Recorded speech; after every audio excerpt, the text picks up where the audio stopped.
కేసీఆర్ కుటుంబంపై కాంగ్రెస్ ఎమ్మెల్యే కడియం శ్రీహరి తీవ్ర స్థాయిలో విమర్శలు గుప్పించారు. కేసీఆర్ కుటుంబం తెలంగాణ సహజ వనరులను కొల్లగొట్టి కొత్త రకమైన అవినీతికి పాల్పడిందన్నారు. ఇవాళ నీతిమంతులం నిజాయితీపరులమని కలరింగిచ్చుకుంటున్నారని సెటైర్ వేశారు. కేసీఆర్ కుటుంబం నుంచి లిక్కర్ కేసులో ఇరుక్కుని కవిత జైలుకు వెళ్లారని, ఈ ఫార్ములా కేసులో రేపో మాపో కేటీఆర్ కూడా జైలుకు వెళ్లబోతున్నారని తెలిపారు. కాళేశ్వరం ప్రాజెక్టు విషయంలో కేసీఆర్, హరీష్ రావు అనేక విధాలుగా సాంకేతిక తప్పులు చేశారన్నారు. కల్వకుంట్ల కుటుంబం అంతా రేపో మాపో జైలులో ఊచలు లెక్కబట్టిపోతున్నారని జోస్యం చెప్పారు.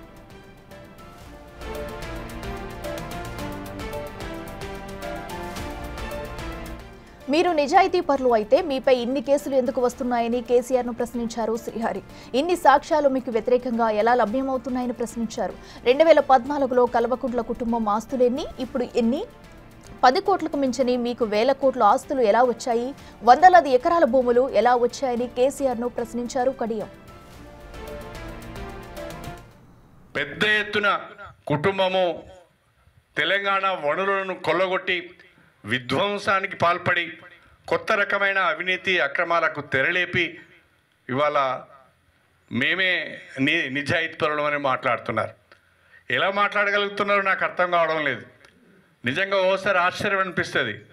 ఇవాళ కేసీఆర్ కుటుంబంలో, కల్వకుంట్ల కుటుంబంలో లిక్కర్ కేసులో ఇన్వాల్వ్ అయిందని చెప్పి, లిక్కర్ కేసులో కుంభకోణం జరిగిందని చెప్పి సాక్షాత్తు కేసీఆర్ బిడ్డ కవిత గారు ఢిల్లీలో తిహార్ జైల్లో ఎన్ని రోజులు ఉన్నదో మనందరికీ కూడా తెలుసు.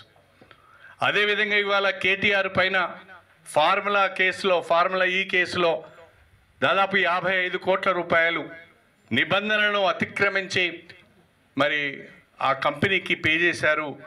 తద్వారా అనేక రకాలైన తప్పులకు పాల్పడ్డారని చెప్పి ఈరోజు ఆయన మీద కేసు అయింది. ఆయన కూడా రేపో మాపో జైలుకు పోయేటట్టున్నాడు. కాళేశ్వరం ప్రాజెక్టు విషయంలో కేసీఆర్, హరీష్ రావు గారు అనేక రకాలైన సాంకేతిక పరమైన ఇతరత్ర తప్పులు చేశారు. వాళ్ళను కూడా తప్పకుండా విచారించవలసిన అవసరం ఉంటుంది అని చెప్పి కమిషన్ ఘోష్ ఒకవైపు మాట్లాడుతున్నారు. అంటే కల్వకుంట్ల కుటుంబంలో ఉన్న కేసీఆర్, హరీష్ రావు, కేటీఆర్, కవిత అందరూ కూడా వివిధ రకాలైన కేసులలో ఇరుక్కొని జైలు ఊచలు కొంతమంది లెక్క పెడితే రేపో మాపో జైలు ఊచలు లెక్క పెట్టడానికి మరికొంతమంది సన్నద్ధమవుతున్నారు. నేను అడుగుతున్నా, ఒక్క కేసీఆర్ కుటుంబం మీదనే ఇన్ని ఆరోపణలు ఎందుకు వస్తున్నాయి? నిజంగా మీరు నీతివంతులైతే, నిజంగా మీరు నిజాయితీ పరులైతే ఇన్ని రకాలైన ఆరోపణలు మీ మీదనే ఎందుకు వస్తున్నాయి? ఇన్ని రకాలైన సాక్ష్యాలు మీకు వ్యతిరేకంగా ఎందుకు లభ్యమవుతున్నాయి?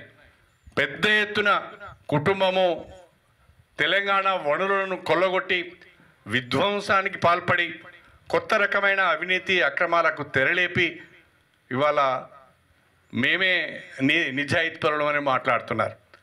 ఎలా మాట్లాడగలుగుతున్నారో నాకు అర్థం కావడం లేదు. నిజంగా ఓసారి ఆశ్చర్యం అనిపిస్తుంది. ఇవాళ కేసీఆర్ కుటుంబంలో, కల్వకుంట్ల కుటుంబంలో లిక్కర్ కేసులో